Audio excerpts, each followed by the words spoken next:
በቀደም ጀርመን ኑረንበርግ ከተማ ውስጥ አንድ ሰውዬ አገኘሁ። ሰውየው የቆዩ ናቸው። የበርሊን ግንብ ያፈረሰውን ዶዘር የነዱት እሳቸው ናቸው ይባላል። አዲስ አበባ እንዴት ናት አሉኝ። አዲስ አበባ እየታደሰች ነው። ከተማይቱ ሸብረቅ ደመቅ ብላለች አልኳቸው።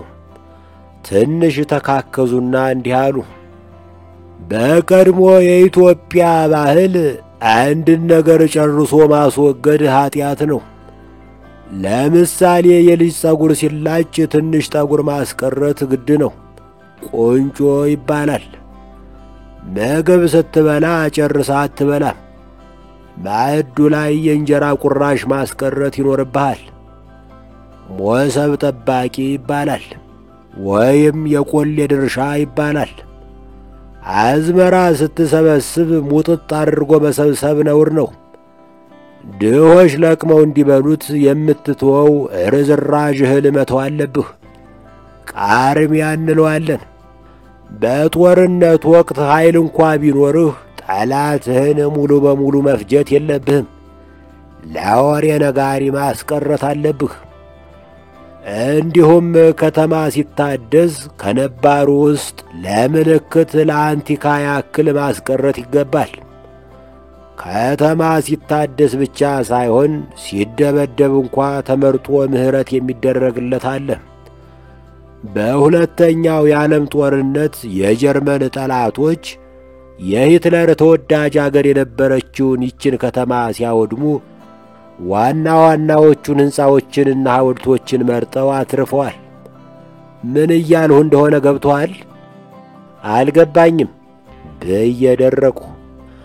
አዲስ አበባ አዲስ ከተማ መሆን የለባትም። ለመኖር የምትመሽ ከተማ ሆና ነው መታደስ ያለባት። እና እኔ የከተማዋ ከንቲባ አይደለሁ? ይሄን ለምን ይነግሩኛል? ደማቸው ሲፈላ ይታወቀኛል። ዞር ብለው ሊሄዱ ሲሉ መጽሐፌን ግዙኝ አልኳቸው። ዓይኔን ስለሚያመኝ ማንበብ አልችልም ሲሉ መለሱልኝ። ግድ የለዎትም ይግዙትና ልጆ ያነበዋል። ልጄ ሞቷል። ነፍስ ይማር፣ አፈሩን ገለባ ያድርግለት። ያም ሆኖ ግዙኝ። በልቻው በሕግ አምላክ ግዙኝ።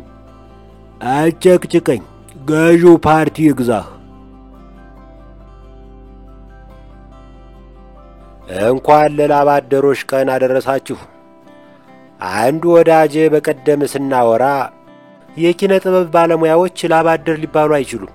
ላብ አደር ማለት ከሞላ ጎደል ጉልበት የሚጠይቅ ሥራ የሚሠራ ነው አለ። ይህንን ስሰማ ብልጭ አለብኝ። ስማ፣ ድሮ የዳህላክ ባንድ የሙዚቃ መሳሪያ ተጫዋቾችን አይታችኋል? ከ30 ዓመት በፊት የነበረው ጊታር እኮ ከሞፈር ይከብዳል። ዘፋኞችን በተመለከተ ከካሳ ተሰማና ከሜሪ አርምዴ በቀር ያለው ዘፋኝ ሁሉ እንዳለ ላብ አደር ነው። ጥላሁን ገሰሰ እዋስ ስትናፍቀኝ የሚለውን ዘፈን ሲዘፍን የሚያወጣው ኢነርጂ እኮ ወደ ጉልበት ቢመነዘር ማራቶን ያስሮጣል በማለት መለሱ። አሁን አንተም ላብ አደር ነኝ ትላለህ? ጀለስ፣ እኔ እኮ አንድ የግጥም ሐሳብ ለማግኘት ከቀበና አዲሱ ገበያ ድረስ በእግሬ የምኳትን ሰው ነኝ። ላብ አደር ለመባል የግድ ብብቴን ያበስኩበትን ያደፈ ፎጣ ማሳየት አለብኝ እንዴ? እንከባበር እንጂ። ኤፍኤም አዲስ ሥራ የጀመረ ሰሞን ትዝ ይለኛል። ብዙ ዝግጅት ስላልነበረ አብዛኛው የጣቢያው ጊዜ የሚሸፈነው ለሰፊው ሕዝብ ዘፈን በመጋበዝ ነበር። ከዚያ በፊት በነበረው የሬዲዮ ታሪክ ዘፈን የሚመርጡት ጋዜጠኞች ነበሩ። ድንገት ዲጄ የሚባል ባለሙያ መጣ። ዲጄ ሚን የሚባል ዝነኛ ልጅ ከተፍ አለ። ዘፈን በመምረጥ ብቻ ሳይሆን ዜማ በመከለስ የዘፋኞችን ታሪክና ውሎ አስውቦ በመተረክ ታዋቂ ሆነ። ዲጄው በሕዝብ ዘንድ በተወደደበት ሰሞን ከሬዲዮ ጣቢያው ባለስልጣኖች ጋር መስማማት ስላልቻለ ሥራ ለቀቀ። የጣቢያው ባለስልጣኖች የሕዝቡ ተቃውሞ ሲበረታባቸው ይቅርታ ጠይቀው ደሞዝ ጨምረው ወደ ቦታዬ መልሱኛል ብሎ ተስፋ አድርጓል። ከሁለት ቀን በኋላ ዲጄሚን ለሥራ ባልደረባው ስልክ ደወለለት። እኔ መልቀቄ ለሕዝብ ከተነገረ በኋላ በመዲናይቱ ያለው ሁኔታ እንዴት ነው? ከትናንት ጀምሮ ብዙ ሰው የጣቢያችን በር ላይ ተሰልፎ ነበር አለ ባልደረባው። ዲጄሚን በድል አድራጊነት ፈገግ ብሎ የሚከተለውን ጥያቄ አስከተለ። ዲጄውን መልሱልን የሚል የተቃውሞ ሰልፍ ነው? የተቃውሞ ሳይሆን የሥራ ሰልፍ ነው። በአንተ ቦታ ለመቀጠር ማመልከቻ የሚያስገቡ ሰዎች ጣቢያችንን ሲያጨናንቁት ነው የዋሉት። ምን ለማለት ነው ጓዶች? እኛ የምናማርርበትን ሥራ በናፍቆትና በጉጉት የሚጠብቁ መዓት ሰዎች በዙሪያችን አሉ። በዚህ ዓለም ክፉ ሰው ዕድሜው ረጅም ነው። የምርጫ ፉክክሩ ሰዓት እንደምታስታውሱት የሆነ የአሜሪካ ጎረምሳ በስናይፐር አነጣጥሮ ተኩሶ ዶናልድ ትራምፕን በጥይት ሳተው። በስናይፐር ተኩሶ መሳት በሲኖትራክ ዘንባባ እንደ መሳት ይቆጠራል። ወይም በካሜራ ሰልፊ እየተነሱ የራስን ፊት እንደ መሳት ነው። ያ ድንባዣም ተኳሽ የትራምፕን ጆሮ ግንድ ስቶት የጆሮውን ጫፍ በስቶት ዞር ሊል ሲቃጣ ደመከልብ አደረጉት። ትራምፕ ሆዬ በሁለተኛው ቀን በተበሳው ጆሮው ሎት ያንጠልጥሎ ዝሆን ገዳይ መስሎ ወደ ምርጫ ቀደዳው ሊመለስ ችሏል። ይህን የተተኮሰበት ሰው የበጎ አድራጎት ወይም የጥበብ ሰው ቢሆን ጥይቷ በጉሮሮ ገብታ እንጥሉን አፍርሳ እንደገና ወደ ሆድ ዕቃው በመዝለቅ በመቀመጫው ግድም ተጨማሪ ተጠባባቂ ሽንቁር በመስራት ታሰናብተው ነበር። እኔን ግን ሚሊዮነርነት ስንት የተኩሶ ሳተኝ። ስንት የቶምቦላ ዜና በጆሮዬ ግድም ሽው ብሎ አለፈ። ስሙማ ባለፈው የቴም ካርዴን ማሽኑ ውስጥ ዶልኩት። ማሽኑ ትርር አርጎ 2000 ብር ለቀቀልኝ። ተጎርዶ የቀረ ይኖር ይሆን በሚል የማሽኑን ጎን እንደ አባ ታምሩ ወፍጮ ቋት በጥፊ ጠበጠብኩት። ከዚያ የተረከብኩትን ይዤ እያለህ ካልሆነ የሚለውን የጥላሁን ገሰሰን ዘፈን በጥላሁን እልፍነህ ድምፅ እያንጎራጎርኩ ስራመድ ከኪሴ 50 ብር ወደቀ። የየካ ክፍለ ከተማ ነዋሪ ሁሉ የኔን ኪስ በዓይነ ቁራኛ ሲጠብቅ የቆየ ይመስል ብር ጥለሃል እያለ ይንጫጫ ጀመር።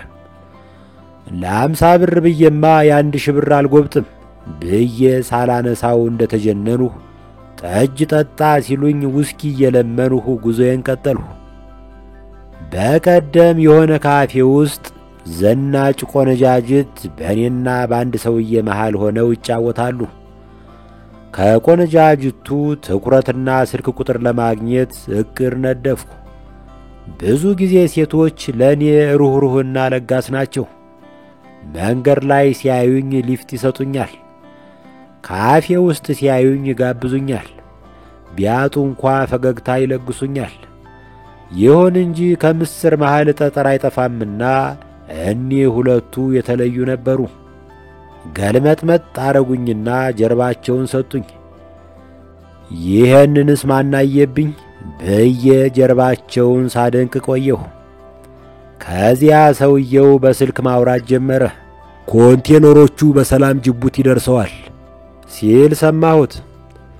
ትንሽ ቆይቼ ቀና ስል ወይዛዝርቱ ከሰውየው ጋር በአጭር ጊዜ ተግባብተው የስልክ ቁጥር ብቻ ሳይሆን የቤት ቁጥር ሲቀባበሉ ተመለከቱ።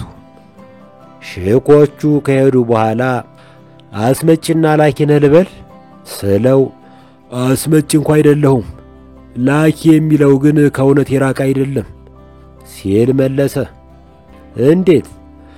ሁለት ወንድሞቼን በኮንቴነር ደብቄ ወደ ውጭ ለማጓጓዝ እየሞከርሁ ነው። በሰላም ይግቡልህ በለኝ። የዘላን መንፈስ ከአሜሪካ ጠቅላይ ግዛቶች ካንዱ ላይ ጥሎኝ ነበር።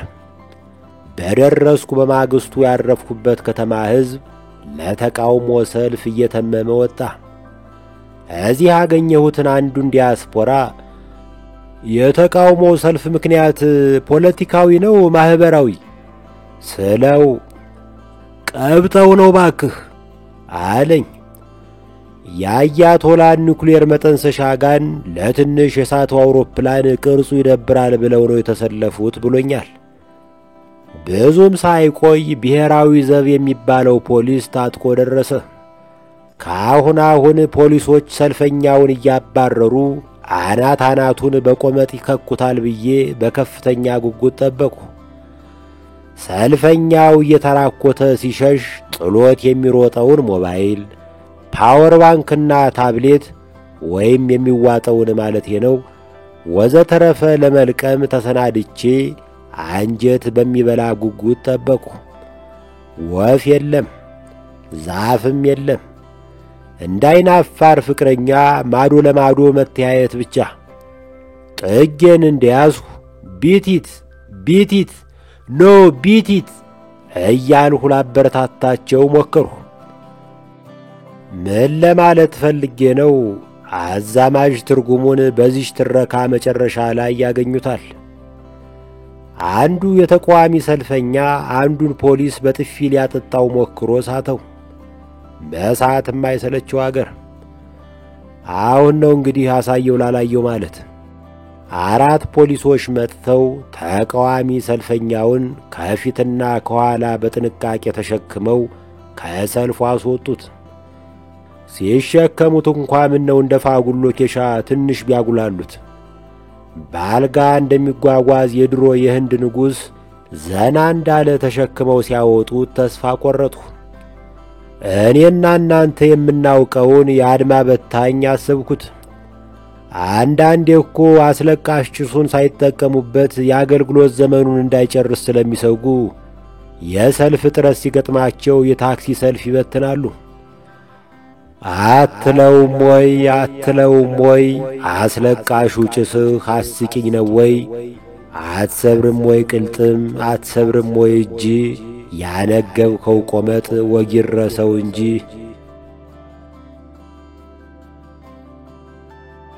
ሰሞኑን የአሜሪካን ፖለቲካ እተነትናለሁ። ለጥቂት ቀን ነው ታገሱኝ። ምንድነው የሆነው? ዋናውን ሰውዬ ስልጣን እንዲገርብ የረዳው ኤለን መስክ የሚባለው ቢሊዮነር ነው። ዋናው ሰውዬ ፕሬዝዳንትነቱን ዳግመኛ ሲረከብ ለኤለን ማስክ ከስልጣኑ ሸርፎ ሰጠው። ቢሊዮነሩ ስልጣኑን ተጠቅሞ በወር ደሞዝ የሚኖሩ ሰዎችን ከሥራ መቀነስ ጀመረ። በተለይ ወንድሜ ሀብታሙ ስዩምን ጨምሮ ብዙ ወዳጆቼ የሚሰሩበትን ቪኦኤን በመዝጋቱ ተቀይሜው እምባዬን ወደ ላይ አፈናጥቄበት ነበር። እምባዬ ወደ ታች ሲመለስ መዓት ይዞ ነው የተመለሰ። ሁለቱ ኃያላን ተደባበሩ። አሁን ትራምፕ ኤለን መስክን እንዴት ከአገር ላባረው በሚል ላይ እየመከረ ነው። ከነ ሀብቱ ላባረው ወይስ ኮፍያውንና የሽሻ ዕቃውን ብቻ ይዞ ይውጣ በሚለው ዙሪያ እያሰበበት ነው። እዚህ ላይ የአባ መላ ጨዋታ ነው ትዝ ያለኝ። ፊት አውራሪ ሀብተ ጊዮርጊስ ወይም አባ መላ በአጤ ምኒልክ የተሾሙ የጦር ሚኒስትር ነበሩ። መልካቸው ከመረራ ጉዲና ጋር በጣም ይመሳሰላል። በፖለቲካዊ ብልጠት ግን የሚመስላቸው አልተገኘም። ጃንሆይ ቀዳማዊ ኃይለ ሥላሴን ወደ ዙፋን እንዲወጡ የረዷቸው እኒህ አባ መላ ነበሩ። ያኔ ጃንሆይ ተፈሪ መኮንን በሚባልበት ዘመን ብዙ ተቃዋሚ ነበረው። ተቃዋሚዎቹን የሚዘርርበት ዘዴ ሲፈልግ ወደ አባ መላ ቤት ጎራ ይላል። አባ መላ ድንክ አልጋ ላይ ተቀምጠው እሪህ የቆረጠመውን እግራቸውን ለብ ያለ ውሃ በተሞላ የብር ገበቴ ውስጥ ዘፍዝፈው ይቀበሉታል። ምክሩን ተቀብሎ እጅ ነስቶ ይመለሳል። ተፈሪ ስልጣን ካደላደለ በኋላ አንድ ቀን ልዑል ተፈሪ ፈልጌህ ነበር ብለው ላኩበት። ከፈለጉኝ ለምን አይመጡም ብሎ መለሰላቸው። እኔ ነኝ የምመጣ አሉ አባ መላ። ተፈሪ አዎ እርሶ። ቆይ ማነኝ ብለው ነው የሚያስቡት? ግን እናቶን ሊል እንደማይችል የታወቀ ነው። በተለመደው በጨዋ አነጋገር ከፈለጉኝ እኔ ያለሁበት ቦታ ይምጡ ብሏቸዋል ይባላል። አባ መላ ይህንን ሲሰሙ ተክዘው ምን አሉ? ወይ ጉድ! ቁጭ ብለን የሰቀልነውን ቆመን ማውረድ አቃተን። በምስሉ ላይ የሚታዩት ሸንቃጣው ባለሹርባው አርበኛ አባተ ቧያለው ይባላሉ። የአድዋ ድል ሲነሳ ስማቸው አብሮ ይነሳል። በታላቁ የአድዋ ጦርነት ወቅት አባተ ከባልቻ ሳፎ ቀጥሎ ሁለተኛው መድፈኛ ነበሩ።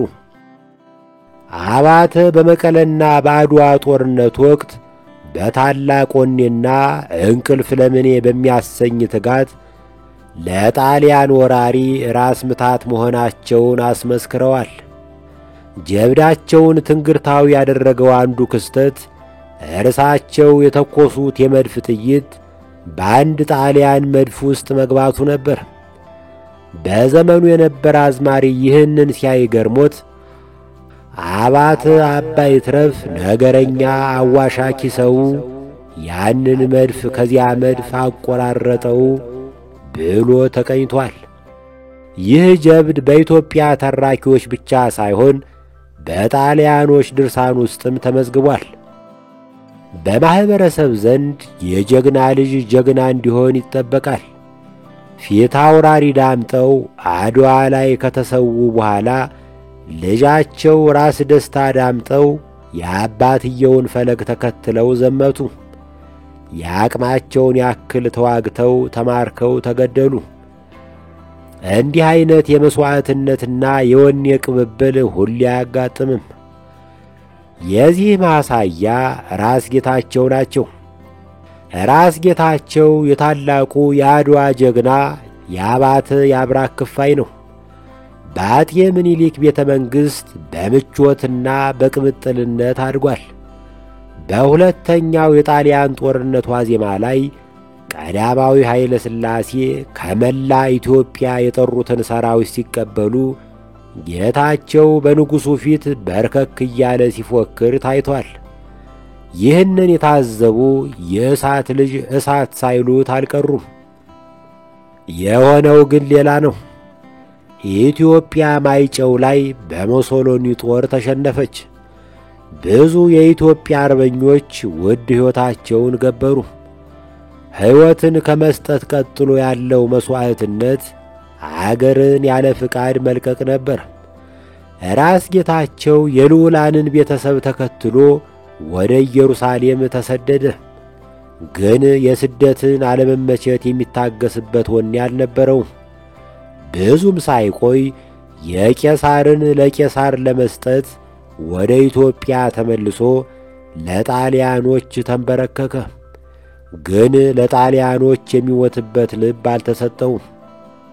ንጉሠ ነገሥት ኃይለ ሥላሴ ከአርበኞችና ከእንግሊዝ ጦር ጋር ሲመለሱ ፍቼ ላይ ተማረከ። ኃይለኛ ዘመን ኃይለኛ ሰዎችን ያፈራል። ደካማ ዘመን ደግሞ የኃያላን ልጆችን ሳይቀር አቅመ ቢስ ሊያደርግ ይችላል። ካሳ ተሰማ እንዳንጎራጎረው አባት አስወቃሽ ወንድ አይወለድ የሚያስጠራ እንጂ መንገድ ለመንገድ።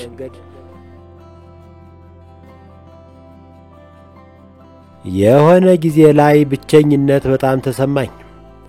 አንድ የሥነ ልቦና ሊቅ ብቸኝነት በጽኑ ከተሰማህ ዛፍም ቢሆን እቀፍ የሚል ምክር ይለግሳል። ማቀፍ መድኃኒት ነው። እኛ ሰፈር የነበረው ትልቅ የግራር ዛፍ ኮሪደሩ ሲለማ መገርሰሱን ደረስኩበት። እንግዲህ ማንን ልቀፍ? ዛፉን የገረሰሰውን ዶዘር ማቀፍ አማረኝ። በዚህ ሁኔታ ውስጥ እያለሁ አንድ ቀን ማታ ላይ መነን ደወለችልኝ። እንዴት ነህ? ያለሁበትን ሁኔታ አስረዳኋት። አጠገብህ ሆኜ ባቅፍ ደስ ይለኝ ነበር፣ ግን አልቻልኩም። እድሌ ነው። አሁን የት ነው ያለኸው? ሳሎን። መኝታ ቤት ግባ። ገባሁ። የምትወደውን ለስለስ ያለ ሙዚቃ ክፈት። በላፕቶፔ ዘ ላስት ኦፍ ዘ ሞሂካንስ የሚለውን ሳውንድ ትራክ ከፈትሁ። ምን ለብሰሃል? ቱታ። እኔ እንደማወልቅልህ እያስብህ ቀስ አድርገህ አውልቀው። በጣም ስሜታዊ ስለሆንሁ ቱታውን ማውለቅ ጊዜ ወሰደብኝ። አወለቅ? እየታገልኩ ነው። የጋራዥ ቱታ ነው እንዴ የለበስከው? አሁን አወለቁ። ምን ቀረ? ቲሸርትና ሙታንታ። አውልቅ። አወለቁ። ጥሩ አለሽ መነ። አሁን ያወለቅኸውን ሰብስበህ ሳፋና ኦሞ ፈልገህ ሙልጭ አድርገህ ጠበው። ድብርቱ ይለቅሃል። ጥቂት ወራት ዞር ዞር ብዬ ወደ ሸገር ተመለስኩ። ደወለችና የባጤ ኮርኔሱን አውርተን ምን አመጣህልኝ አለችኝ። 50 ማስቲካ፣ 4 ሽቶ፣ 6 ቅባት፣ 12 ቪታሚንና ቸኮሌት ገዝቼልሽ ነበር። ሻንጣዬን ያደራጁልኝ ዘመዶቼ ያንቺን ዕቃ ረስተው ሳይጭኑልኝ ቀሩ። በጣም ነው የምታናድደው። አትቆጭ። ጓደኛዬ በቅርቡ ስለሚመጣ ይዞልኝ እንደሚመጣ ቃል ገብቶልኛል። መቼ ነው የሚመጣው? ከተሳካለት በቅርብ ይገባል። ማን ነው እሱ? ልደቷ እያለው ይባላል። ስልኩን ከመዝጋት ውጪ አማራጭ አልነበራትም። አጠገቤ ብትሆን ኖሮ የሽንትና የእስትንፋስ ቧንቧዬን ነበር አስተባብራ የምትዘጋው።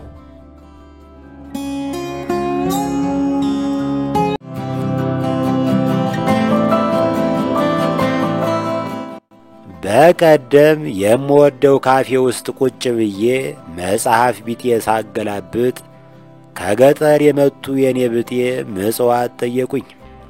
20 ብር ሰጠኋቸው። በጣም ደስ ብሏቸው የማቱሳላን ዕድሜ ይስጥህ ብለው መረቁኝ።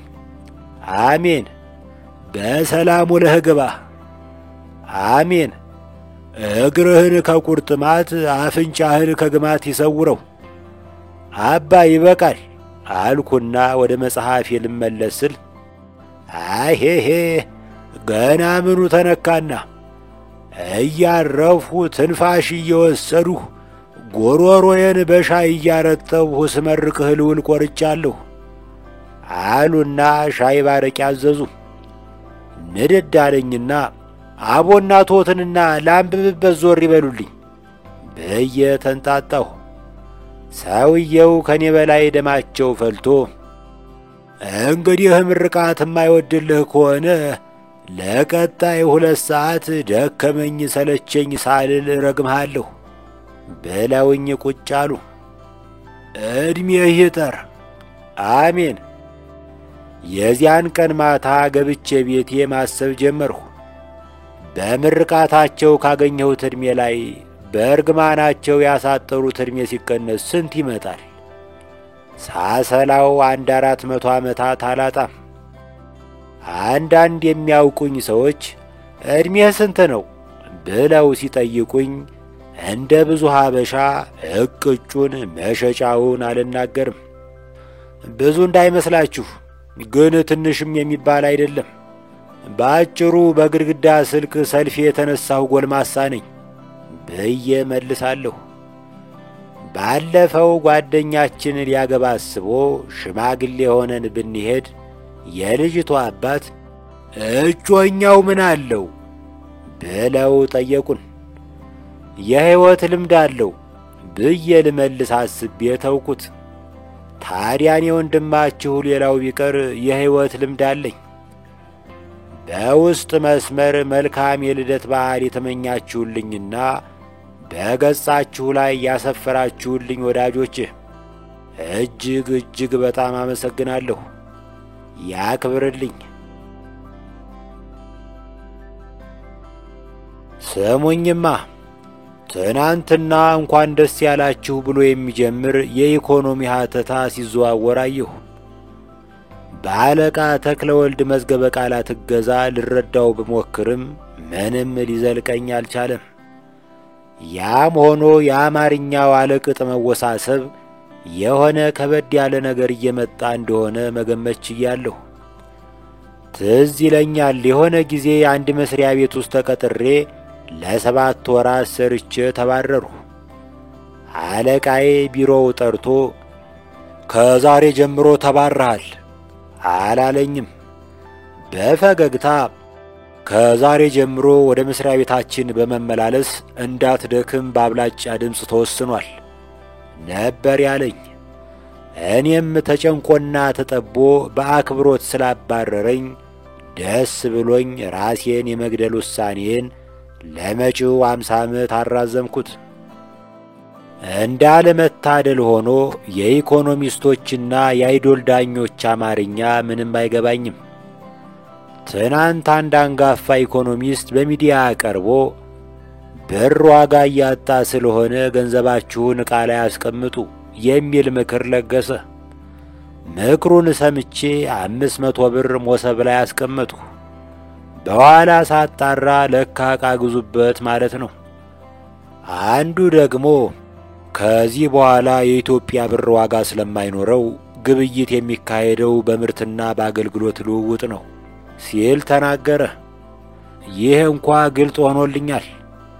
የተቀቀለ እንቁላል ሰጥተህ የተቀቀለ በቆሎ ትቀበላለህ።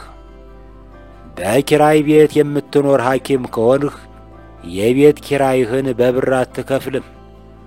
በምትኩ የአከራይህን ቤተሰቦች በታመሙ ቁጥር በነፃ መድፌ ትወጋለህ። አሁን እኔ ምሳ ካሰኘኝ ለሬስቶራንቱ ባለቤት አንድ አጠር ያለ ወግ አነብለታለሁ። በለውጡ ድርቆሽ ፍርፍር ያዝዝልኛል። ከዚህ በላይ ምን እፈልጋለሁ ጀለስ? ከተኩስ ልውውጥ ወደ ሸቀጥ ልውውጥ መሄድም እኮ መሻሻል ነው። ኑሮ እንዴት ነው ሲሉት ተመስገን ነው ከነገ ይሻላል ያለው ሰውዬ ግን ሐውልት ሊሰራለት ይገባል። ኢሳይያስ አፈወርቂ ወደ 80 ዓመት ይጠጋዋል። ግን እንደ አቡነ ጴጥሮስ ሐውልት ቀጥ እንዳለ ነው። ጆሮውን አያከራክረው፣ ዓይኑን አይገረግረው፣ በነጠላ ጫማ አስመራን በእግሩ ያዳርሳታል ይባላል። ባለፈው ፑቲን ፊት ደቅ ብሎ አስታጥቀን አታስጨርሰን ሲል ለተመለከተው ሰውየው የማይበርድ ጉርምስና እንዳለው መገመት አይከብደውም። ምስጢሩ ምንድን ነው? በተወለድኩበት አካባቢ አንድ ሰው መሸምገል በሚገባው ሰዓት ላይ ወጣት ሆኖ ከታየ አጅሬ እርኩም አርዶ በልቷል ተብሎ ይወራበታል። የእርኩም ሥጋ መብላት ዘላለም ወጣት ያደርጋል የሚል ፈሊጥ ነበር። በአንጻሩ ጆ ባይደንን ተመልከተው። ሰውየው በዓለም አንደኛ የተባሉ ሸፎች ያበሰሉትን በጥንቃቄ የተሠራ ምግብ ይበላል። መልቲ ቫይታሚን የምራቁን ያክል ይውጣል። የሆነ ጊዜ ፊቱን ያስበየደ ይመስለኛል። ጥርሱ በወላለቀ ጊዜ እንደ መብራትና እንደ ውሃ አዲስ ጥርስ አስገብተውለታል። በዚህ ሳይበቃ አንድ ብርጌድ ዶክተር ጤናውን ክትትል ያደርግለታል። ይህ ሁሉ ሆኖ ሰውየው ከመጃጀት አልዳንም። ትንሽ እንደ ተራመደ የብልቃት ኮርኪ ካደናቀፈው ፍንግል ይላል። ቦዲጋርዶቹ እንደ ዓመት በዓል ቄጤማ አፈስ አፈስ አድርገው ይዘውት ይገባሉ። ከዚያ የተቆለመመ የጎድን አጥንቱን በመዶሻ አቃንተው ይዘውት ይመለሳሉ። ሰውየው መድረክ ላይ ሲወጣ አንድ አረፍተ ነገር ተናግሮ አንድ መጽሐፍ የሚወጣው ስህተት ይሳሳታል። በዚህ አይነት በእንቅልፍና በንቃት መሃል ሆኖ ታላቂቱን አገር እንደማይመራ የገባቸው ዘመዶቹ አልጋ ወራሽ ተክቶ ዞር እንዲል አድርገውታል። ድሮ የንጉሥ ተክለ ሃይማኖት የጦር መሪ ራስ ደርሶ ነበሩ። ሸዋ ጀግና ጥራ ሲባል ራስ ጎበናን እንደሚጠራ ጎጃም ደግሞ ራስ ደርሶን ይጠራ ነበር። እኒህ ጀግና በዕድሜያቸው ማምሻ ላይ ሰራዊት እየመሩ የካፋን ግዛት ሊያስገብሩ ሞከሩ። በዘመቻው መሃል አንድ ቀን ሲገሰግሱ አንዲት ጅረት ሞልታ ከፊታቸው ተጋረጠችባቸው። ዋኝተው ማለፍ ሲጠበቅባቸው ጎበዝ፣ ወንዙ ሲጎድል በጥቢ እንመለሳለን ብለው ፈረሳቸውን የኋሊት አዞሩት። በዚህ የበሸቀው አዝማሪያቸው እንዲህ አለ። ወይ ራስ ደርሶ ወይ ራስ ደርሶ ውሃ ሞላ ብሎ መጣ ተመልሶ፣ ሰው ካረጀ ወዲያ ልጅ አይሆን መልሶ። የርኩም ሥጋ የት እንደሚሸጥ የምታውቁ በውስጥ መስመር አናግሩኝ። እኔ የምለው እግረኛ መቅጣት የከተማይቱ ዋነኛ የገቢ ምንጭ ሆኖ ቀረ ማለት ነው። በቀደም እዚህ ቀበና መንገድ ዳር ካለው አግዳሚ ወንበር ላይ ተቀምጬ እናፈሳለሁ። በአቅራቢያዬ የቆመ ደንብ አስከባሪ ተነስቼ የሆነ ስህተት እስክፈጽም ድረስ በጉጉት ሲጠብቀኝ ቆየ። በመጨረሻ ሰበብ ቢያጣ የሳይክል ነጂዎች ወንበር ላይ ተቀምጠሃል ብሎ 150 ብር ቀጣኝ። በነገራችን ላይ ቅዳሜ ከፖለቲካ ውጭ የሆነ ቀን ሆኖ መከበር ይኖርበታል። በቅዳሜ ቀን ስለ ፍቅር፣ ስለ ኪነ ጥበብ፣ ስለ ፍልስፍና፣ ስለ ተፈጥሮ ብቻ እየቀደድን እንድንውል የሚያዝ ሕግ መውጣት አለበት። ይህን ስል አንድ የማውቀው ሰውዬ ትዝ አለኝ። ሰውየው የያ ትውልድ አባል ነው። ለነገሩን የራሴ ለካ ሳላስበው ያ ትውልድ ሆኛለሁ።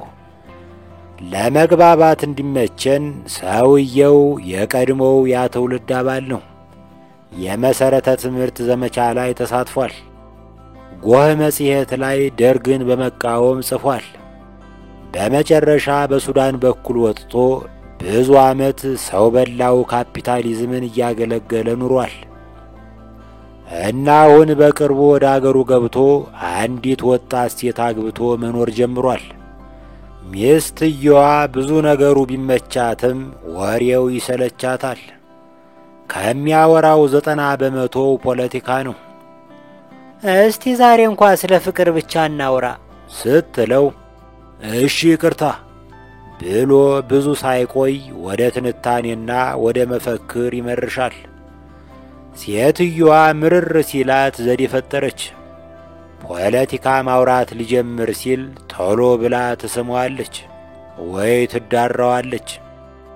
ከሌሊቶች በአንዱ ሌሊት ለመተቃቀፍ ሲሞክሩ የሆነ ነገር ተከሰተ። የሰውየው መራቢያ አካል እንደ ብር የመግዛት አቅም ተዳከመበት። ይሁን እንጂ እንዲህ አይነት ነገር ያጋጥማል ብሎ አቅፏት ስሟት በመተኛት ፋንታ ሰውነቷ ላይ ተንበል ብሎ ይወራጭ ጀመረ። መጨረሻ ላይ ቢቸግራት አልሆነልህም እኮ ለምን አርፋ አትተኛም ስትለው የመለሰው መልስ ያስተክዘኛል።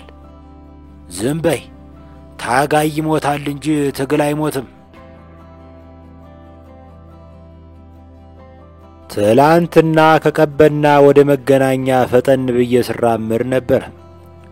እየተራመድሁ የሾላ መታጠፊያ ጋር ስደርስ የመናፈሻው አግዳሚ ወንበር ላይ 2 ቆነጃጅት ቁጭ ብለዋል። ወደ እኔ አቅጣጫ የሚያዩ መሰለኝ። እስቲ ለማንኛውም ብዬ አለባበሴን በወግ አደረግኩት። የሱሪዬን ዚፕ ዘግቼ የሸሚዜን የደረት ቁልፎች ከፈትኩ። 2 ለምለም የደረት ጸጉሮች እንደ ንብ አንቴና ብቅ ብለው ግርማ ሞገስ ጨመሩልኝ።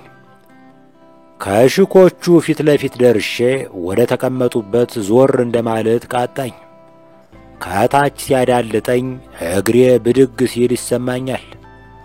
መሬት አንሸራተተችኝ ከማለት በጠረባ መታችኝ ማለት ይቀለኛል። አየር ላይ ብዙ ደቂቃ ስለቆየው በጀርባዬ ልውደቅ ወይስ በጎኔ ልውደቅ ብሎ ለመወሰን ሁሉ በቂ ጊዜ ነበረኝ። ከወደቅኩበት ለመነሳት ስቅመደመድ ቆነጃጅቱ ሆዳቸውን ይዘው ይስቃሉ። ሳቃቸው እንደ ሳውንድ ትራክ አጅቦኝ ተነሳሁ። የምር በጣም አዘንኩባቸው። ተሯሩጦ ማንሳትስ እሺ ይቅር፣ እኔን ይድፋኝ የሚለው ባህላችን የት ደረሰ? አዳራሽ ውስጥ ወግ ሳነብ ራሱ እንደዚህ አይነት ደማቅና ዘለግ ያለ ሳቅ አጋጥሞኝ አያውቅም። በእልህ ተነሳሁ። የጉልበቴ ሎሚ ወደ ቁርጭምጭሚቴ የተንሸራተተ ይመስለኛል። ማነከሴን ላለማስባነን ትንሽ ስታይል ጨምሬበት ጉዞዬን ቀጸልሁ። ለተጎዳ የምናዝንና አጥቄን የምንቃወም ሕዝብ ነበርን እኮ። ያ ባህላችን የት ደረሰ ከቶ? ድሮ ቲያትር ስናይ የነበረው ሁኔታ ትዝ ይላችኋል? መድረክ ላይ ኦቴሎና ዴዝዴሞና ይፋቀራሉ። ኢያጎ ፍቅረኛሞችን በቅናት ይበጠብጣቸዋል። በመጨረሻ ኦቴሎ ዴዝዴሞናን ሲጥ አድርጎ የገላትና እሱም ሽጉጡን ይጠጣል። ቲያትሩ ሲያልቅ ተመልካቹ ኢያጎን መስሎ የተጫወተውን ተዋናይ ለመደብደብ ዱላ፣ ገጀራና ዲሽቃ በመያዝ የቲያትር ቤቱ በር ፊት ይሰበሰባል። ተዋናዩ ስጋት ተሰምቶት የቲያትር ቤቱ ዘበኞች አጅበው በኋላ በር እንዲያስወጡት ይማጸናል።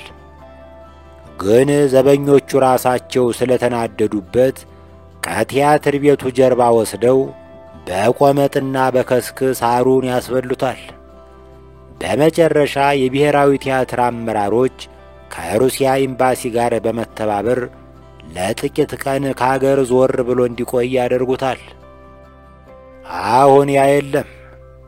እንኳንስ በቲያትር በእውኑ ዓለም ለተጎጂ መቆርቆር እየቀረ ነው።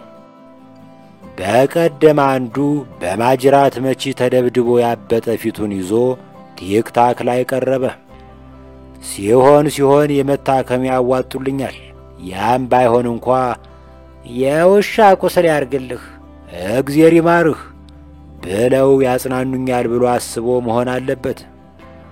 አስተያየት መስጫውን ሳየው በማጽናኛ ሳይሆን ሙድ በሚይዙ አስተያየቶች ተሞልቷል። አንዱ እንዲህ ብሏል፣ አባ ፊትህ እኮ የባላንታይን ፊኛ መስሏል። ከውስጥ ወደ ውጭ ነው እንዴ ደበደቡህ? የማራቶን አሰልጣኝነት ቀላል የሚመስላችሁ ሰዎች ግን ክፉኛ ተሳስታችኋል። የማራቶን አሰልጣኝ ከሆንህ ሲነጋጋ ትነሳለህ። አትሌቶች እንጦጦ መግቢያው ላይ ተከማችተው ይጠብቁሃል። ከዛ ታጣፊ ክላሽ ታወጣና ወደ ላይ ተኩሰህ ታስጀምራቸዋለህ። እነሱ መሮጥ ሲጀምሩ ቀለል ባለች ፎርድ ትራክ መኪና ቀስ እያልህ ትከተላቸዋለህ። እንደ መዘግየት ሲሉ በክላክስ እያስደነበርህ ታሯሩጣቸዋለህ። ዳገቱ ላይ ስትደርስ የፌሮ ከዘራህን መዘዝ አድርገህ በጋቢና መስኮት በኩል ታሾልክና ከኋላ የቀረውን አትሌት ትጀልጠዋለህ። የተኮማተረ ትከሻውን እያሻሸ ዞር ሲል ገና መሮጥ ከጀመርሁ እኮ 1 ሰዓት አልሞላም፣ ምን አባህ እግርህን እንደ ተሳቢ መኪና ትጎትታለህ? ከዚህ በላይ ከዘገየህ የጫንኩትን ጀርመን ሼፓርድ ውሻ ነው ፈትቼ የምለቅብህ ብለህ ታስቦከዋለህ። እና በዚህ መንገድ የሰለጠነ አትሌት እንኳን ሪከርድ የጎረቤት ሀገር ድንበር አይሰብርም። ለማንኛውም ሽልማት አይናቅም። ባይሆን ወደ ዶላር ተርጉሙና አስቀምጡልኝ ማለት ይቻላል። አበበ ቢቂላ በቸርኬ ነድቶ ወይም በባዶ እግሩ ሮጦ የግልገል ፈረስ ጉልበት ያላት ቮልስዋገን ከአፄ ኃይለ ሥላሴ ሲሸለም እንኳን አልደበረውም። ጃንሆይ ለእኔ ቮልስ እንደሸለሙኝ የእርስዎም መጨረሻው በቮልስ ይሁን ብሎ አልተራገመም። እደግመዋለሁ፣ ሽልማት አይናቅም። እኔ ይህን ዘመን ያህል በስነ ጽሑፍ ለእናት አገሬ ተሯሩጫለሁ። በየመድረኩ እየተጋበዝኩ የቀበሌ ባህር መዝገብ የሚያክል ሰርተፊኬት ከመሰብሰብ ውጪ ምን አገኘሁ? ኮሎኔል መንግስቱ እንዳሉት ነቲንግ። ይልቅ ታምራት ቶላ 7 ሚሊዮን ብር በመሸለሙ ደስ ብሎኛል። ታሜ በቅርቡ የራስህን የኮሪደር መሮጫ እንደምትገነባ ባለሙሉ ተስፋ ነኝ።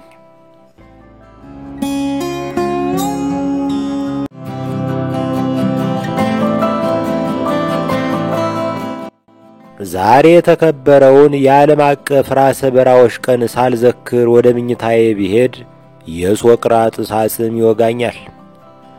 ሊቁ አለቃ ኪዳነ ወልድ ክፍሌ በራህ የሚለውን ቃል ሲተረጉሙት በራ መላጣ፣ ራሰ ገላጣ፣ ከቦታው የታጣ፣ የራሱ ቁርበት ሳምባና ጉበት የሚመስል ይላሉ። መጽሐፈ ሰዋስው ወግስ ገጽ 287። በትርጉም ውስጥ ያሉትን አሉታዊ ቃላት ብዛት ለተመለከተ አለቃ ባለሙሉ ጠጉር እንደሆኑ መገመት አያቅተውም።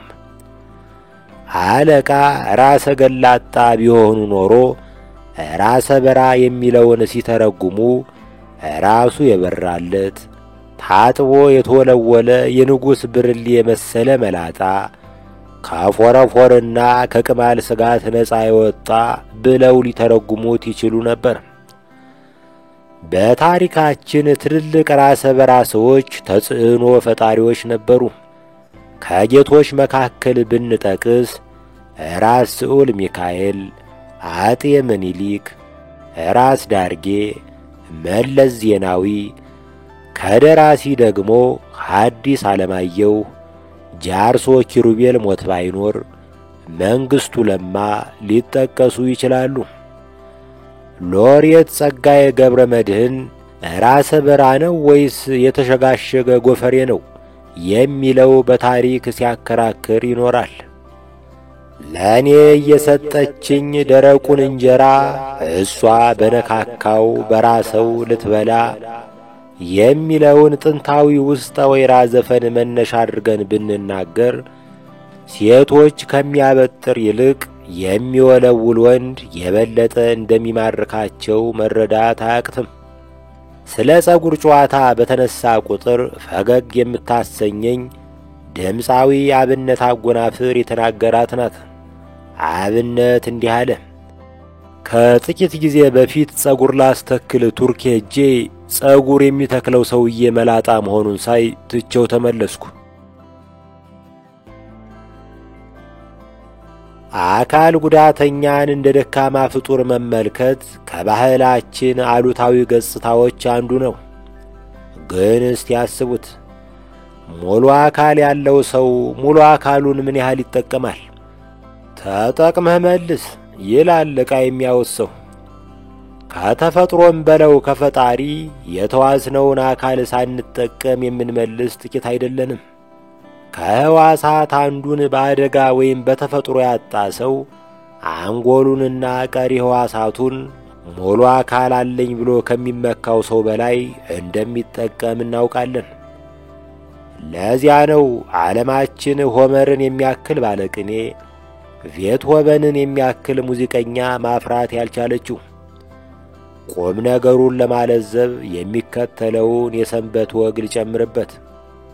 አምሳ አለቃ ገብረሃና ማዕረጋቸው ለዚህ ጨዋታ ሲባል ተቀይሯል። ከአንድ ቦታ ተነስተው ለጉዳያቸው ሲገሰግሱ መሽቶባቸው የእግዚአብሔር እንግዳ ነኝ ብለው ወደ አንድ ቤት ተጠጉ። ባለቤቷ መሸታ ቤት ያላት ወይዘሮ ናት። ውብ ደርባባ ሆና አንድ እግር ብቻ ነው ያላት። ሌላውን እግሯን በአድዋ ጦርነት ወቅት ያጣችው ይመስለኛል። መሸተኛው ሁሉ ተሰናብቶ ገብረሃናና ሴትዮዋ ብቻቸውን ቀሩ። ሴትዮዋ ለአምሳ አለቃ እራት አብልታ እግራቸውን አጥባ አነጠፈችላቸውና አልጋዋ ላይ ወጥታ ጋደም አለች። ገብረሃና ለመተኛት ቢሞክሩም እንቅልፍ አልጠጋቸው አለ። ድንገት የሆነ ከይሲ ሐሳብ መጣላቸው። ብድግ ብለው ወደ ሴትዮዋ አልጋ ተሳቡ። አልጋው ላይ ወጡና እንደ ሽቦ ተጠመጠሙባት። ሴትዮዋ አንቱ ቅሌታም ብላ አክብሮት ያልተለየው ስድብ ከወረወረችላቸው በኋላ ገፍተር አድርጋ ለሪጎሪ እንደሚመታ ኳስ አልጋው ጠርዝ ላይ አመቻቸቻቸው። ሴትዮዋ በደህነኛ እግሯ በሙሉ አቅሟ እርግጫ ስትሰነዝር የተዘጋ ስቴዲየም የመበርገድ አቅም አላት።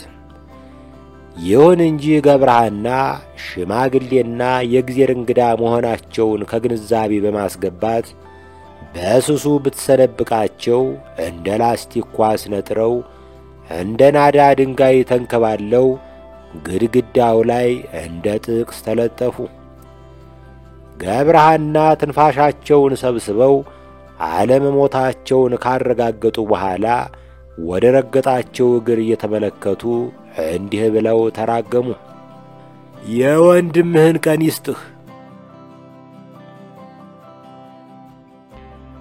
ወንድ ልጅ አይጣ፣ ምን አይጣ፣ ሚስት አይጣ፣ መልስ አይጣ፣ መውጫ አይጣ፣ ይልቁንም ገንዘብ አይጣ። በቀደም እሁድ ለታ ኤቲኤም ማሽኑ ላይ ሄጄ ተገተርሁ።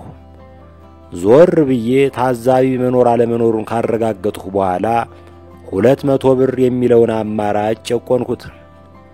ማሽኑ ካርዴን መለሰልኝና ውድ ደንበኛችን ለ200 ብር ብለንማ በሰንበት መጋዘናችንን አንከፍትም፣ እባክዎ በአቅራቢያው ከሚገኝ የባንክ ዘበኛ ይበደሩ የሚል ጽሕፈት ሰደደልኝ። ከላይ ያለው ቀደዳ ሲሆን ከታች ያለው ግን የገሃዱ ዓለሜ ነጸብራቅ ነው። ማርያምን ወንድ ልጅ አይጣ፣ ወንድ ልጅ በጣምም አያገኝ። ሲያገኝ እንደኔ ጽጋበኛ ያለ አይመስለኝም። ከበቀደም 2 ቀን አስቀድሞ ልዝብ ሀብታም የሚያሰኘኝ ገንዘብ ሸቅዬ ነበር። ሼክ አላሙዲን መክሰስ በሚበላበት ባርና ሬስቶራንት ገብቼ የምግብ ናዳ አዘዝሁ። ለማሳረጊያ ያዘዝሁት ብርቱካን፣ አናናስና ፓፓዬ ጠረጴዛዬ ላይ ተከማችቶ ያየ ሰው የሆነ የፍራፍሬ እርሻ የሚያስመርቅ የዞን ባለስልጣን ነው የምመስለው። ፈንጠር ብሎ የቀድሞ እግር ኳስ ተጫዋች የነበረ ሰውዬ ተቀምጦ ያየኛል። ስሙን በሌላ ቦታ የገለጽኩት ሲሆን እዚህ ላይ አጅሬ እያልሁ ቀጥላለሁ። አጅሬ ፈገግ ብሎ ሲያየኝ ከቆየ በኋላ ይህን ያህል በምግብ ተጎድተሃል እንዴ ብሎ ለከፈኝ። እኔ ሰላማዊ ሰው ነኝ። አዝመራው የተባለ ዘመዴ ትዝ ይለኛል። ድሮ ከትምህርት ቤት ስንመለስ የሰፈር ጎረምሶች አስቁመው ነገር ሲፈልጉን እኔ ከድብድብ ለማምለጥ ያሉ የሌሉ ዘዴዎችን ሁሉ አሟጥጬ እጠቀማለሁ። ጎረምሶቹ በለስላሳ ምላስ የተማርከው በሰላም ሊያሰናብቱን ከጨረሱ በኋላ አዝመራው እመር ይልና ክምር እንዳየ ዝንጀሮ አንዱ ላይ ይወጣበታል። ከቴስታ አቅም እንኳ 3 አይነት ቴስታ ያውቅ ነበር። ሽራፊ ቴስታ፣ ማይግሬን የሚያስይዝ ቴስታና ለኮማ የሚዳርግ መርዘኛ ቴስታ። ጎረምሶችን አሸንፎ ሲያበቃ የሚሸልላት አትረሳኝም። ዘራፍ አዝመራ ከስሙ መጨረሻ ያለችውን ው ለቤት ምታት እንቅፋት ስለምትሆን ያስወግዳታል። ዘራፍ አዝመራ ቁመቷ ጣራ፣ ልቡ ተራራ። ለወትሮው ሰላማዊ የነበርኩት ሰውዬ ድንገት የአዝመራው መንፈስ ተጋባብኝ፣ ብልጭ አለብኝ።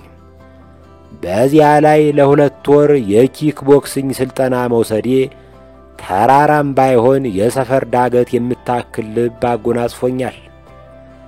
ከለካፊዬ ጋር ትንሽ የስድብ ልውውጥ ካደረግን በኋላ ልብ ካለህ እንውጣ አልሁት። እሱ ግን ቸል ብሎኝ ድራፍቱን መቀንደሉን ቀጠለ። እኔ በዛቻዬ ቀጠልሁ። አጅሬው ሰማኝና በመጨረሻ በረጅሙ ተንፍሶ እንዲህ አለ። እንዲያው አሁን 10 እንውጣ የምትለኝ ልትመታኝ ነው? ብርድ ልታስመታኝ? ቦጋለ በሚባል ስም የሚታወቁ 2 ስመጥር ሰዎችን አውቃለሁ። የመጀመሪያው የፍቅር እስከ መቃብሩ ገበሬ ቦጋለ መብራቱ ነው። ሁለተኛው በገሃር ኖሮ አልፏል። ድሮ በጎጃም ሽማግሌዎች ክፉ ሰው ሲራገሙ ቦጋለ የዓይኔ አበባ ስምህን ይጥራው ይሉ ነበር ይባላል። ቦጋለ የዓይኔ አበባ ስመጥር አልቃሽ ነበር። የጥንት አልቃሾች ቀላል ሰው እንዳይመስሏችሁ። በለቅሶ ወቅት የሚታየውን ትርምስና ጫጫታ ወደ ኪነ ጥበብ ትርኢት የሚቀይሩበት ተሰጥኦ ነበራቸው። ቦጋለ የዓይኔ አበባ በወጣትነቱ የአገሩን መሬት አርሷል። እንዲሁም የአገሩን መሬት በእግሩ አዳርሷል። ወደ አልቃሽነት ሙያ እስኪገባ ድረስ ግን የረባ ስኬት አላገኘም ነበር። ይህንን በማስመልከት እንደ ግለ ታሪክና ሲቪ በምትቆጠርለት እንጉርጉሮው እንዲህ ብሎ ነበር። አርሸም አየሁት ነግጀም አየሁት አልሰመረም ሀብቴ አልቅሼ በላለሁ እንደ ልጅነቴ። ቦጋለ የዓይኔ አበባ ከዘመናት በአንዱ ወግ ደርሶት ሴት ልጁን ዳረ። እንጀራ ሆኖት የቆየው ሞት አሁን በሌላ ገጹ ተከሰተ። ሙሽሪት በሰርጓ በሳምንቱ ተቀጠፈች። እልልታው ወደ እሪታ የተቀየረበት ቦጋለ በተሰበረ ልብ ይችን ውብ እንጉርጉሮ ወረወረ። እንዲህ አለ አምቻ ክብሩን የዘነጋ በፈረስ ሰጥቼው መለሰልኝ ባልጋ። ኪነ ጥበብ አስቀያሚ መከራን ወደ ውበት መቀየር እንደምትችል ይችን ጉርጉሮ ምስክር ናት። ከሞት ሁሉ ቅስም ሰባሪው የልጅ ሞት ይመስለኛል።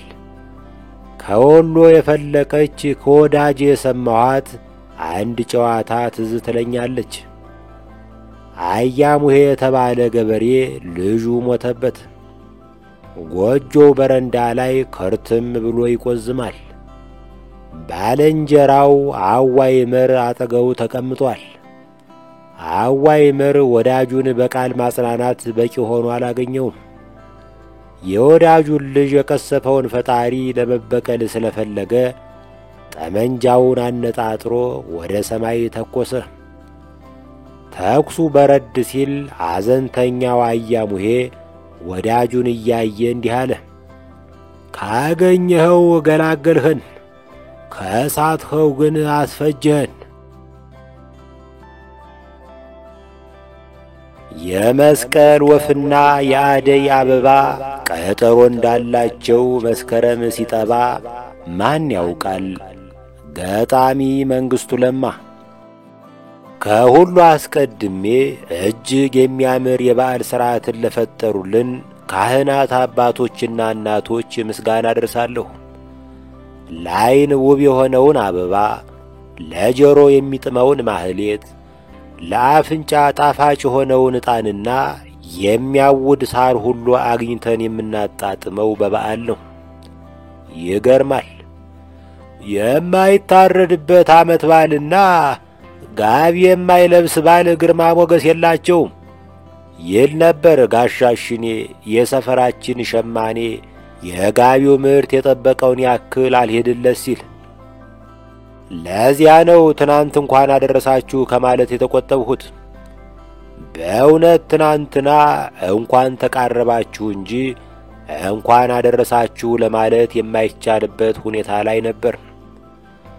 በዚህ አገር ታሪክ ውስጥ ከተመዘገቡት ማሰቃያ ስልቶች አስከፊው ወፍ የይላ መግረፍ ይመስለኝ ነበር።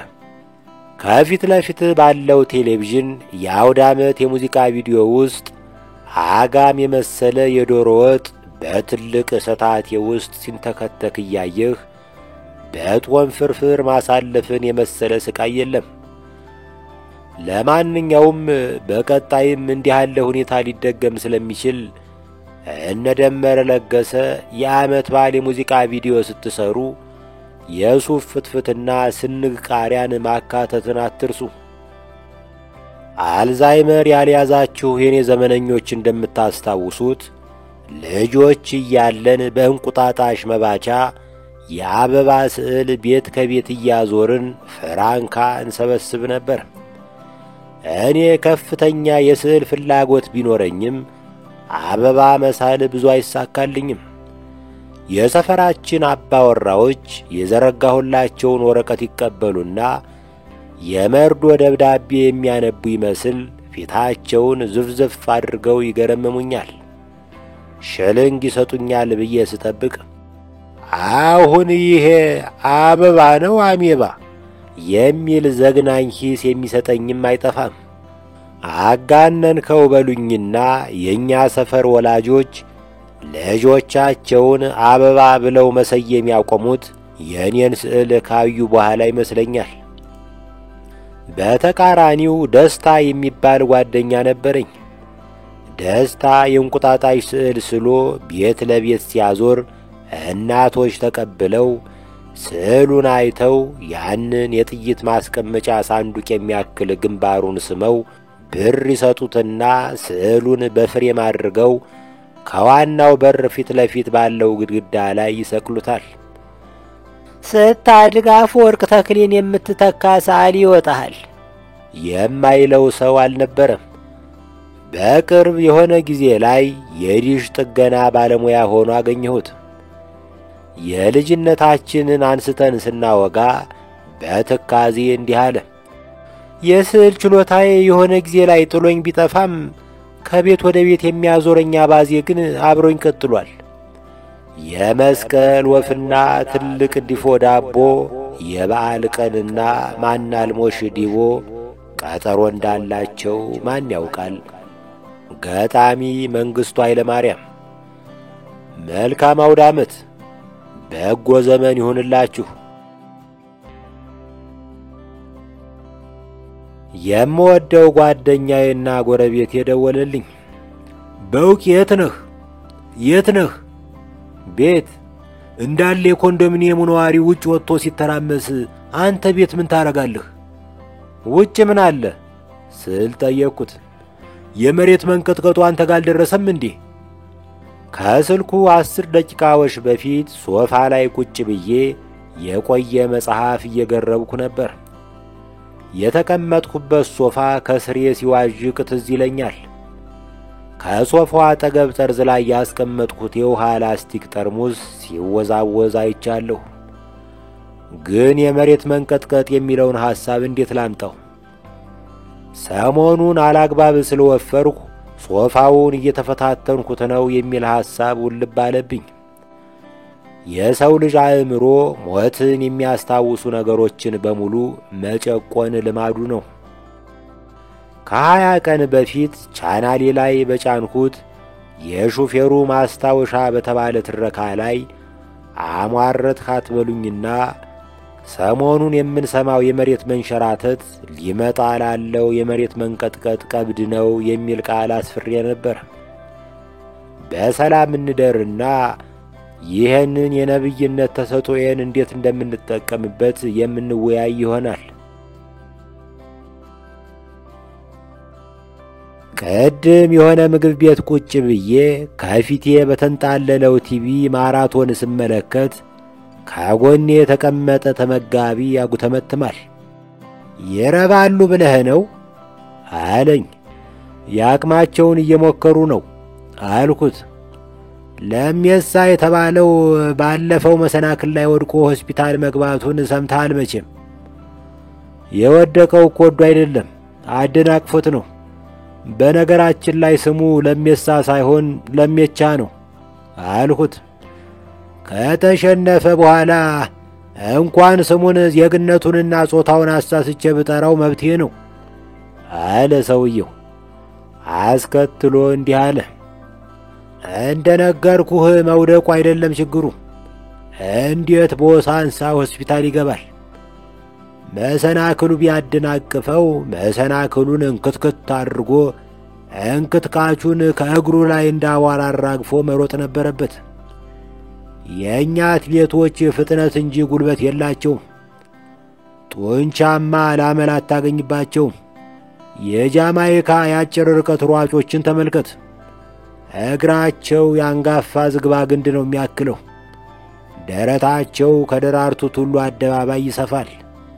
የክንዳቸውን ፈርጣማነት ስትመለከት በትርፍ ጊዜያቸው ቦክስና ነጻ ትግል እንደሚወዳደሩ ትገምታለህ። በሲኖትራክ ብትገጫቸው ራሱ አይወድቁም። ቢወድቁ እንኳ የወደቁበት መሬት ይጠረመሳል። አልሁና ወደ ማራቶኑ ማፍጠጤን ቀጠሉ። ሰውየው ቀጥሏል። የእኛ አትሌቶች ገንቢ ምግብ መመገብ አለባቸው። ሩጫ በድርቆሽ ፍርፍርና በበሶ የሚዘለቅ አይደለም። ፍሬምባና ሻኛ እየበሉ ክብደት ማንሳት አለባቸው። ይልቁንም ውድድሩ ቢያንስ 2 ወር ሲቀረው ከወሲብ መታቀብ አለባቸው። ከሚስታቸው ጋር ከተኙ እንኳ ከአንድ ዙር በላይ እንዳይሄዱ ክትትል ሊደረግባቸው ይገባል አለ። ታምራት ቶላ አንደኛ ሲወጣ የምግብ ቤቱ ተስተናጋጆችና አስተናጋጆች ቆመን ማጨብጨብ ጀመርን። ሰውየው ከተቀመጠበት ሆኖ መዳፎቹን በዝግታ ማማታት ጀመረ። ተነስታ አታጨበጭብም ስለው፣ ይቅርታ ዲስክ ላይ ችግር ስላለ መቀመጡን እመርጣለሁ።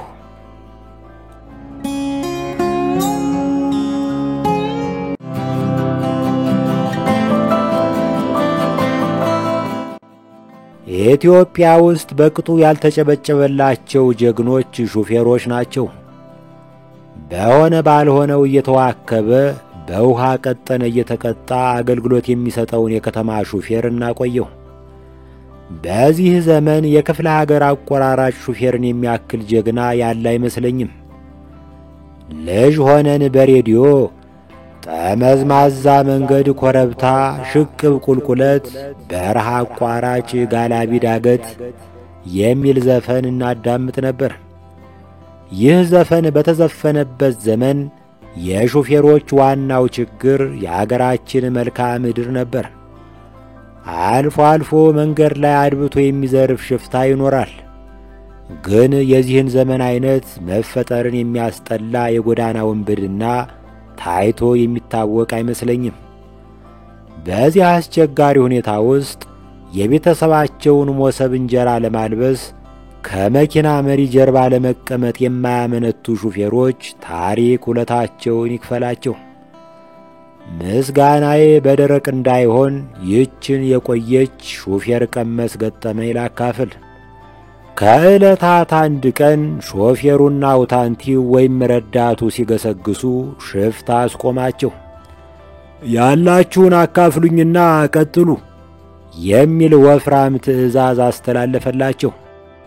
ሾፌሩ ባሻ ደሞዛችንን ለመቀበል ሳምንት ይቀረናል፣ ለዛሬ አስተምረህ ልቀቀን አለው። የዚያን ዘመን ሽፍታ የደም ጥማት አልነበረበትም። እሺ ቀልድ ንገሩኝና አለፉ። አውታንቲው ወደ ሹፌሩ እየጠቆመ እሱ ቀልድ የማይችል ለዛው ሙጥጥ ፍጡር ነው። እኔ በደናው ቀን ስቀልድ እንኳን ሰው የቆመ ሐውልት በሳቅ ጥላለሁ። አሁን ግን እንኳን ቀልድ የገዛ ስሜ ጠፍቶብኛል። ለዛሬ ማረንና በሚቀጥለው ከበበው ገዳን ጭነነው እንመጣለን ብሎ ተለማመጠው።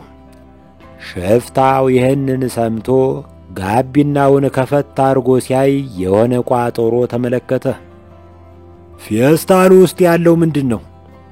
ቃሪያ ነው። ሽፍታው ቃሪያውን ሲቆጥረው 40 ፍሬ ሆነ። በሉ እኩል ተካፈሉና ብሉት። ሽፍታው ሁለቱ ምርኮኞቹ 20 ቃሪያ ተካፍለው ሲበሉ እያየ ራሱ በፈጠረው ሆረር ፊልም ከተዝናና በኋላ አሰናበታቸው። ሾፌርና ረዳቱ ከንፈራቸው ተቃጥሎ ፊታቸው ያልተሟሸ ምጣድ መስሎ እምባ የተቀላቀለ ንፍጥ እያዘነቡ ሲገሰግሱ መንገድ ዳር ያለ አንድ ምግብ ቤት ደረሱ።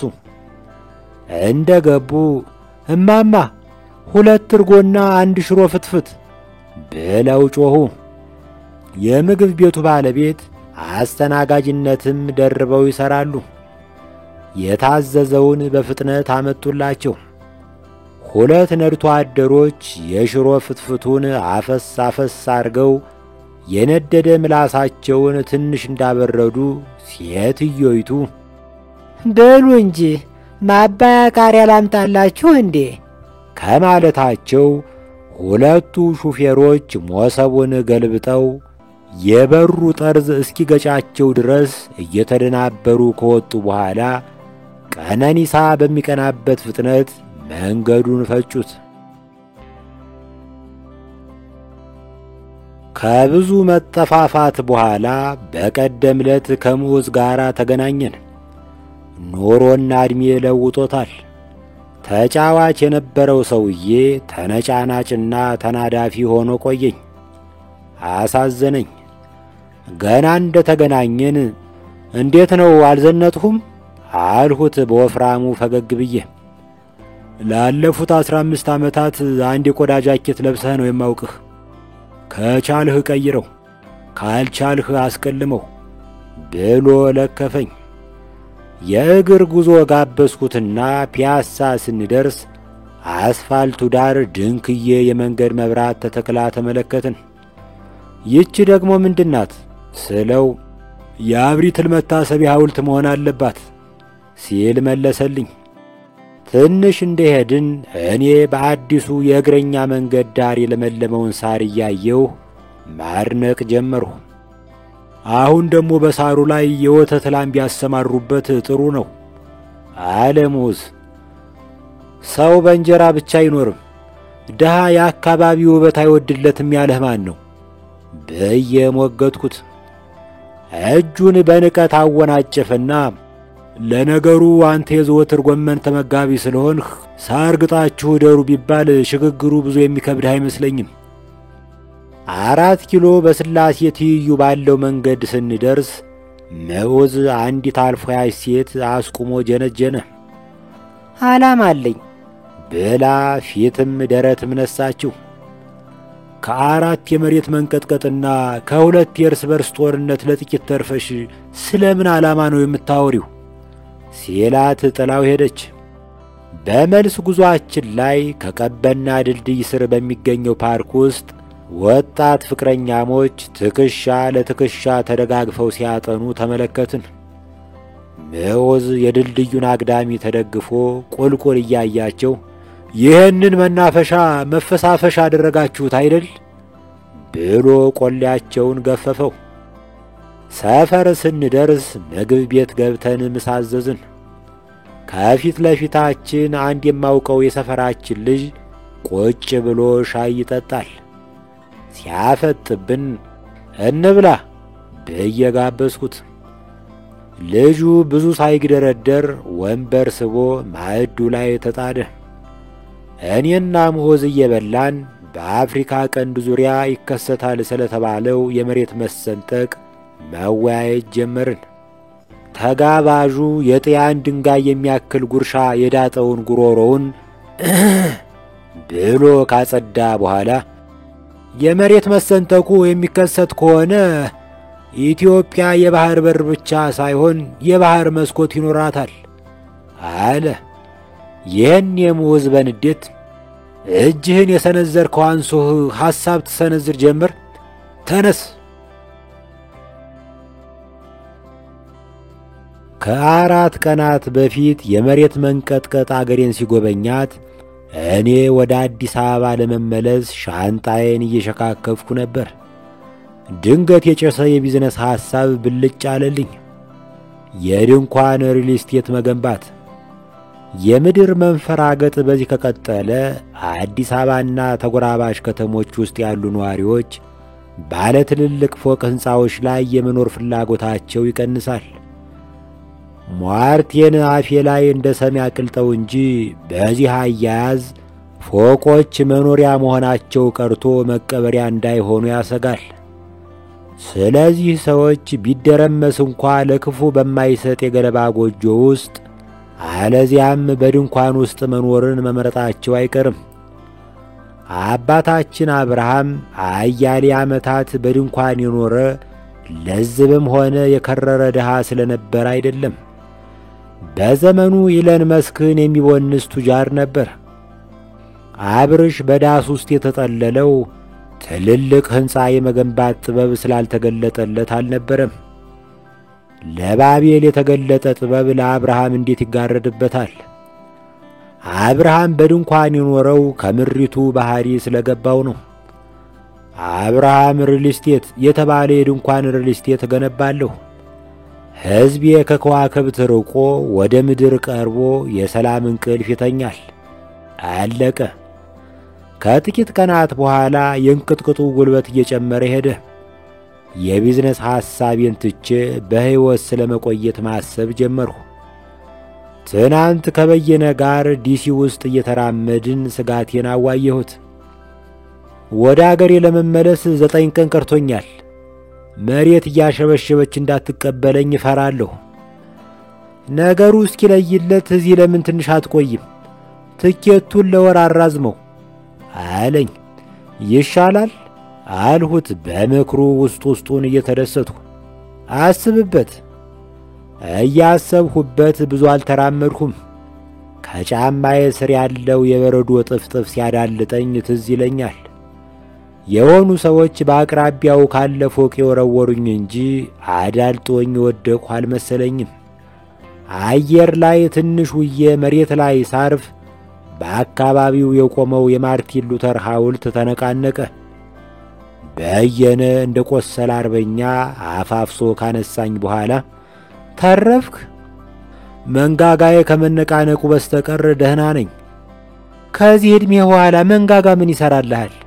እንዲህ አይነት አደጋ ገጥሟቸው በሕይወት የሚኖሩ ብዙ ሰዎች አይገኙም። ጎና አጥንቴ ላይ የስብራት ስሜት አለኝ አልሁት እያቃሰትኩ። ነጮች ሆስፒታል በወስድህ ሐኪሞች እግረ መንገዳቸውን ሌላ በሽታ ሊያገኙብህ ይችላሉ። የማውቀው የቡርኪና ፋሶ ወጌሻ አለ፣ እዚያ ልውሰድህ። ወደ መኪናው አቅጣጫ እንደ ጅብ እያነከስኩ ትንሽ እንደተራመዱ እንደገና ተንሸራተትሁ። በየነ እንደ በረኛ ቀለበኝና እንዲህ አለ። ግድ የለህም፣ ወደ አገርህ በጊዜ ግባ። መሞትህ ካልቀረ አገር በቀል ሞት ይሻልሃል። በአብም አይቱ እምላለሁ ማይክ ታይሰን ቢያሸንፍ ኖሮ ትንሽ ቅር ይለኝ ነበር። የ58 ዓመት ሰውዬ የ28 ዓመት ጎረምሳ ፕሮፌሽናል ቦክሰኛ በአፍጢሙ ደፋው ቢባል የሰውየው የፍጽምና ማሳያ ይሆን ነበር። ፍጹምና እንከን አልባ የሆነን ሰው ደግሞ አርአያ ማድረግ ያደክማል። ከትልልቅ ሰዎች የምጠብቀው ልከተለው የምችለው አይነት አርአያነት ነው። ለካ በ58 ዓመቴ ጡንቻ መገንባት እችላለሁ። 8 ዙር ሪንግ ውስጥ የሚያስቆይ ትንፋሽ ማካበት እችላለሁ።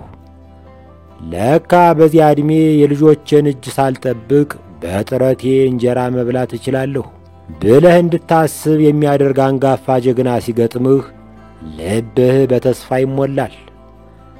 ማይክ ታይሰን ምን ፈየደልህ ብትይኝ መልሴ ይሄ ነው። 50 ዓመትን ከዘራ በማማረጥ እንዳልጠብቀው አድርጎኛል። ከዚህ በላይ አነቃቂ የለም። ምንም ድሃ ቢሆን ባይኖረውም ሀብት ከደጃፍ ሲቀመጥ ደስ ይላል አባት የሚል ጥቅስ እየተመሰጥን ነው ያደግን። አብዛኛው ሰው ወጣትነትን ሲሻገር የአካል እንቅስቃሴ እንዲያቆም ውጫዊና ውስጣዊ ግፊት ያድርበታል። ውጫዊው ካልጠገቡ አይዘሉ፣ ካልዘለሉ አይሰበሩ እያለ ይለጉመሃል። ውስጣዊው ደግሞ አሁን ከዚህ በኋላ ቀንድ አላበቅል እያልህ የሰውነትህን እምቅ አቅም ሳትረዳ እንድትሞት ያደርግሃል። ታይሰን $20 ሚሊዮን ተሸልሟል ተብሏል። ቀላል ጥሪት አይደለም። አያትየው የልጅ ልጆቹን መጦር ይችላል። በ1 ሚሊዮን ብሩ የተጠረመሱ የመንገጭላው አጥንቶቹን ያስጠግንበታል። የተዳጣ አፍንጫውን ያስበይድበታል። በቀሪው ደግሞ ዓለሙን እንደ ጥንቅሽ ይቀጭበታል። ምናልባት ሳይንቲስቶች በጥቂት ዓመታት ጊዜ ውስጥ የዕድሜ ማደሻ አቅምን መፍጠር ከቻሉ ደግሞ የመሸመት አቅሙን አዳብሯል። ይህ በእንዲህ እንዳለ ደጃፍ ላይ የሚያስቀምጠውን መንፈስ በካልቾ ብላችሁ በነገው ታላቅ ሩጫ ላይ ተሳተፉ። ለዝብ ድሃ ቢሆን ባይኖረውም ሀብት ታላቅ ሩጫ ላይ ወልመጥ ወልመጥ ሲል ደስ ይላል አባት።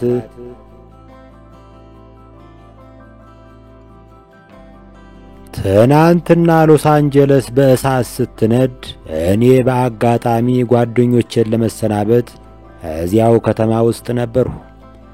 ሆሊውድ አካባቢ በእግሬ እየተንሸራሸርሁ ድንገት ቀና ብዬ ሳይ ከተማው እንደ ደመራ ይንቦገቦጋል። መጀመሪያ ላይ የዮዲት ጉዲት ፊልምን እየሰሩ ነበር የመሰለኝ። ብዙ ሳይቆይ የእሳት አደጋ መኪና እየተብለጨለጨ ባጠገቤ አለፈ። ነገሩ ሲሪየስ መሆኑን ያወቅሁት የሆሊውድ አክተሮች ልጆቻቸውን እንኮኳ አዝለው የቤት ዕቃቸውን በአንሶላ ጠቅልለው ሲራወጡ ስመለከት ነው። ደንብ አስከባሪ የሚያባርራቸውን የመገናኛ ቦንዳ ሻጮችን አስታወሰኝ። ቻክ ኖሪስ በአንድ የእሳት አደጋ ሠራተኛ ታዝሎ ሳል እያጣደፈው ከቤቱ ሲወጣ አይቼ ዕድሜ አተላ ብዬ ተከዝሁ። እያወካ እየተጋፋ ከሚሸሸው ሰው መሃል ተቀላቅዬ መሮጥ ጀመርሁ። ቀጣዩ ፌርማታ ላይ ትንፋሽ ለመሰብሰብ ቁጭ ባልሁበት የሆነ ፖሊስ መጣና አሪዮ ኦኬ አለኝ። ዕድሜ ልኬን ለፍቼ ዕቁብ ጥዬ ያፈራሁት ቤትና ንብረቴ በሳት ጋየ ብዬ መለስኩለት። ሥራህ ምንድን ነው? መቼም በዚህ ሰዓት ላይ ሊያጣራ አይችልም ብዬ በማሰብ ቀን የጣለኝ የሆሊውድ አክተር ነኝ አልሁት። ምን ፊልም ላይ ሰርተሃል? በማርቲን ሉተር ኪንግ የሕይወት ታሪክ ዙሪያ በሚያጠነጥን ፊልም ውስጥ ከበድ ያለ ሚና ነበረኝ አልሁት። ፖሊሱ አልተፋታኝም። ምን ሆነ ነው የተወንከው? ማርቲን ሉተር ኪንግ 200,000 ሕዝብ ሰብስቦ ንግግር የሚያደርግበት ትዕይንት ትዝ ይልሃል አልሁት። አዎ፣ ከሕዝቡ መሃል አንዱን ሆኜ ተውኛለሁ። ፊልሙ ጀምሮ 1 ሰዓት ከ3 ደቂቃ ከ52 ሰከንድ ላይ ራሱን የሚነቀንቀው ሰውዬ እኔ ነኝ። ፖሊሱ ጥሩ ሰው ነው። ወስዶ ከተፈናቃዮች ጋር አቀላቀለኝ። የከተማው ከንቲባ ዘለግ ያለ ንግግር አደረጉ። የተወደዳችሁ ተፈናቃዮች ሆይ፣ የከተማው አስተዳደር ቤታችሁን መልሶ እስኪገነባ ድረስ ባለ 5 ኮከብ ሆቴል ውስጥ ልናቆያችሁ እንገደዳለን ብለው ንግግራቸውን አሳረጉ። በመጨረሻ የአደጋና ስጋት መስሪያ ቤት ሊቀመንበር ወደ እኔ ቀርቦ የደረሰብህን ኪሳራ እስክናጣራ ይቺ ነገር ለአንዳንድ ነገር ትሁንህ አለና $50,000 የያዘች ትንሽ ቢጫ ፌስታል አስጨበጠኝ። ብዙም ሳልቆይ ፌስቡኬ ላይ የሚከተለውን ማሳሰቢያ ጣል አረኩ። በእውቀቱ ስዩም ማርክድ ሂምሰልፍ ሴፍ ፍሮም ፖቨሪቲ። ዓመት በዓል በመጣ ቁጥር እልል ያልሁ አማኝ ነኝ። ጥምቀትንማ ከልደቴ በላይ ነው የማከብረው። ጎረምሳ ሳለሁ እኔና ይሆን የበላይ አብረን ጥምቀት እንሄድና የጊዮርጊስን ታቦት እናጅባለን። ከዚያ የሎሚ ውርወራ ክፍለ ጊዜ ይቀጥላል። ሎሚ ውርወራን የፈለሰፈው ኢትዮጵያዊ ደብተራ ግን ምንኛ ድንቅ ሰው ነው። ለምሳሌ የስፔን ሕዝብ በዓል የሚያከብረው ቲማቲም በመወርወር ነው። አንድ ክፍለ ከተማ የሚመግብ ቲማቲም ሲወረወር ይውልና ሲመሽ ቀይ ወጥ ውስጥ የዋኘ ይመስል ተጨመላልቆ ወደ ቤቱ ይገባል። እኔ ራሴ ባለፈው ዓመት ተሳትፌያለሁ። ቱሪስት ነው ብለው ሳይራሩልኝ ያልታጠበ የድግስ ድስት አስመስለው ለቀቁኝ። በዓልንስ አበሻ ያክብራት።